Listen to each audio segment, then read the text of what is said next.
everyone, I'm Chris G and welcome to another episode of the Habs360 podcast featured on allhabs.net. On this week's episode that aired on March 2nd, myself along with my co-hosts Peter and George commented on the Ryder Cole trade that was completed earlier this week. George started off by providing his comments on the trade. I was also caught off guard by the trade. At first I was a little disappointed because I really liked Eric Cole as a person and as a player. Well, I don't know him personally, but from what I can see, I liked it a lot. Then the more I thought about it, the more the trade started making sense to me. Let's look at the facts. Eric Cole is not getting any younger. He still has 2 more years left on his contract, $4.5 million towards the salary cap. And you saw how he was playing this season. I think his best days were behind him. I think he would have gotten worse and worse as time went on.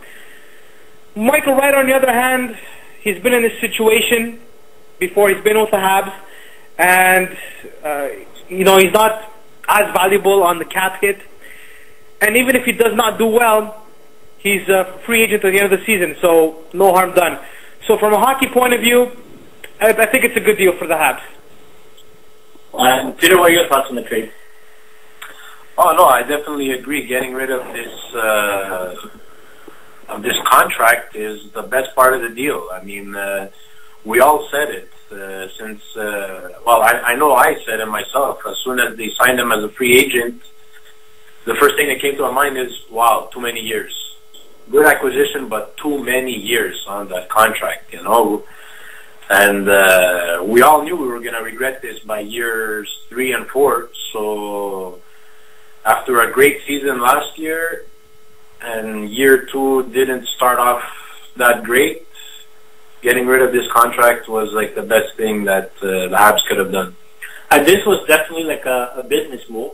I don't think it was on the ice. If Eric Cole, if this was his last season or he had maybe only 1 year left, he still may have been a Habs. If the salary cap wasn't going down either next year, this trade may not have happened. But considering that it's the total opposite, the salary cap is going down. 2 more years after this season left for Eric Cole. His play hasn't been nearly as good as last season. And get rid of the contract. It was a good move, I think, by Mark Bergevin. In terms of the length of the contract when it was signed, me too, I wasn't a fan of the 4-year contract. The money, I think, was a fair amount. The length of the contract was a little too much. But different CBA back then, so different management back then as well.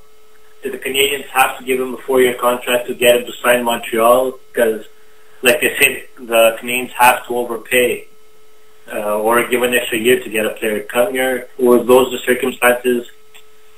Who knows? And then on the other hand, Michael Ryder, if it works out, great. If it doesn't work out, who cares? At the end of the season, he's out of here.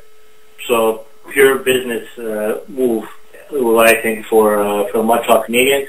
And so Michael Ryder was in the lineup on Wednesday night against the Toronto Maple Leafs in Toronto. Played about 14 minutes time. And George, what do you think of his performance against the Leafs? Invisible. He was -1 for the night. But you know what? It's his first game in the new team. He just flew in and then went straight into the lineup. So I wasn't expecting much from Michael Ryder. I hope and I expect that he will get better as the games go by. And Peter, anything to add on this performance? No, I agree with George. I mean, first game with the Habs, he didn't even get a chance to practice with his teammates before the game. So they just threw him in on the third line, and that's pretty much it. Plus, we weren't expecting much from him. I mean, his first game. And has he even still practiced with him yet? I think today was an optional skate. and he didn't practice. I think Thursday they were on the day off, so I'm guessing only yesterday. Plus, from what I read a bit, he had to go back home to Dallas to take care of some personal stuff, so he hasn't practiced much with the team, that's for sure. And going back, let's talk about Eric Cole before we go back to Michael Ryder. Eric Cole had a no-trade clause, so he had to give the okay for the trade. So obviously you think that he wasn't happy here anymore, especially when we heard during the lockout that Cole was talking about his family, about his retirement, and now by waiving the no-trade clause, he's actually moving away from his family. I think he wasn't happy with his performance. I don't think he wasn't happy because of the team. I mean, the team's doing well, so why wouldn't you be happy? And as for lifting the no-trade clause, well, think about it. Your management comes to you and says, we want to trade you. So that right there, it kind of leaves you with no choice but to say yes. I mean, you know you're not wanted anymore, so what are you going to do? Say no and then continue playing, giving your 100% for a team that you know doesn't want you? So I think although he had a choice on paper, he really didn't have a choice. But then again, why negotiate a no-trade clause? I guess it's to prevent from going to like a team like Columbus or the Islanders, and I'm guessing that's the only shield that a no-trade clause gives. I guess so. I guess in that situation he could have said, no, I'm not going to, for example, Columbus, find something else. But the end result would have been the same. Eric Cole would have been gone. 1-877-455-4945 is the phone number. At Habs360 is the Twitter account. And so now that Ryder's in the lineup, okay, so he's going to get familiar with his teammates.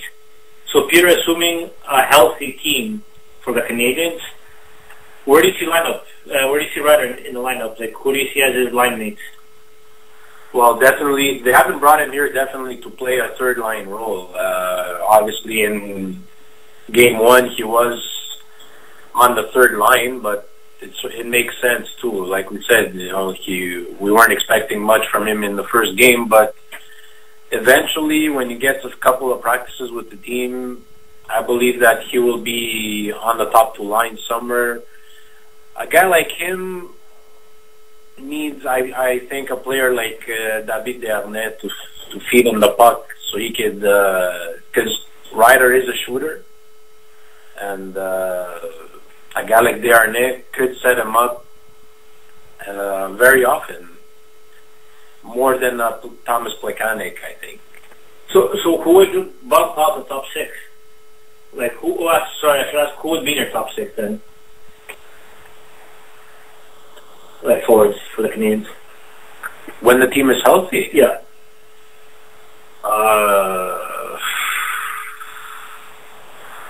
It's a tough call right now. Well, the easy thing to do is to take out Gallagher and put him on the third line and make a young kids line with Eller and Galchenyuk.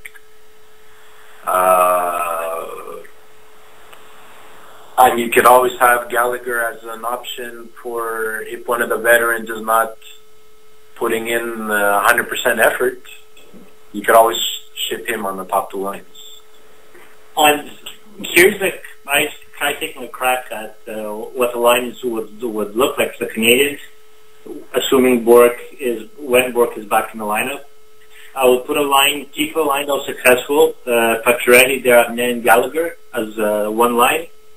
Then René Bourque, Thomas Plekanec, and Brian Gionta. This line has had success for the Canadiens. Another line I would keep Galchenyuk, Eller, and Ryder. And then another line would be Prust, and then you rotate Armstrong, Ryan White, and Travis Moen. Then again, you want Prust playing on the fourth line?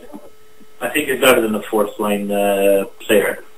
And he's getting paid more than the fourth line player too. Yeah, definitely. George, where do you see Ryder in the lineup?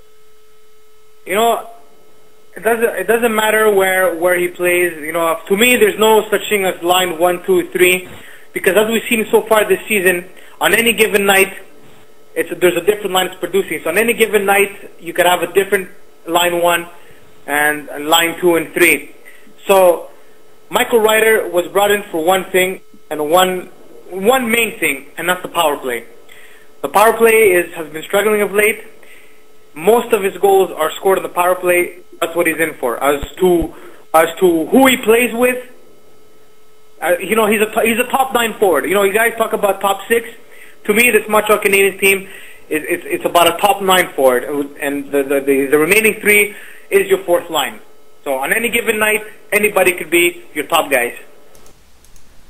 I hope you enjoyed the clip of this week's episode of Habs360. To listen to the entire episode, click on the link on this page. A reminder that you can follow me on Twitter at ChrisG1980, and you can follow Peter at Peter Galanos.